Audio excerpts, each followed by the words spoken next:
Now, the dark truth about the army, or just the military in general, or these pursuits in general. See, this country was basically built off bloodshed in the first place. So nothing is never basically catered towards your favors, especially if you're in a predicament or a situation where you're lined up or put into a situation to basically do something that don't feel comfortable in your aspects. Now, it's one thing to basically have all the praise and have all the worship when it comes to basically you going out there to basically fight. But you always got to question who battle is you fighting? Who battles is being presented to you? Who battles are basically being agendered or prosecuted to basically put you into this scenario to basically put yourself out there in harm's way? Everything is compatible towards the population control as far as how they basically utilize you as foot soldiers to put you out there into situations that they don't really cater towards your perspectives.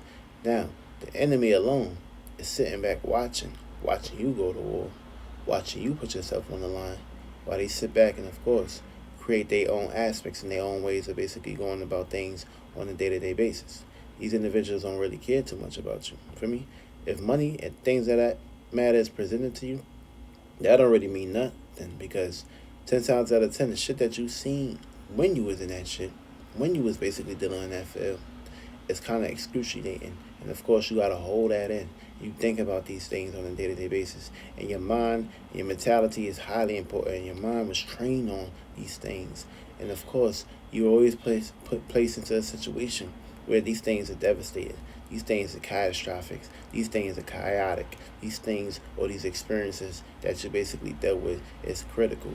Individuals lose their life over things like that. It's like basically fighting out a cause. It's like actually being a puppet for a international country where you're basically just put out there and left alone with a bunch of individuals. And of course, you always wonder, will you make it back home? Will you be able to actually do this again? Will you actually be able to participate in your freedom again? See, in this world, as things are ran and things are infiltrated, nothing works in your favor. And of course, if nothing works in your favor, then of course that's you making sure you leading your way out of that situation and never basically being buried in that situation. You want to make sure you always in a situation that caters towards your favorites. You never want to put yourself on the line for something or someone that's gonna basically not be out there in the pursuits of basically helping you. Feel me? You never should basically be in that situation. You should never basically put yourself into that chaotic catastrophic event. Of course, you should basically never sign your name on that dotted line when it comes to these experiences or these scenarios that you basically place on your boundaries. Because of course, dying in death like that is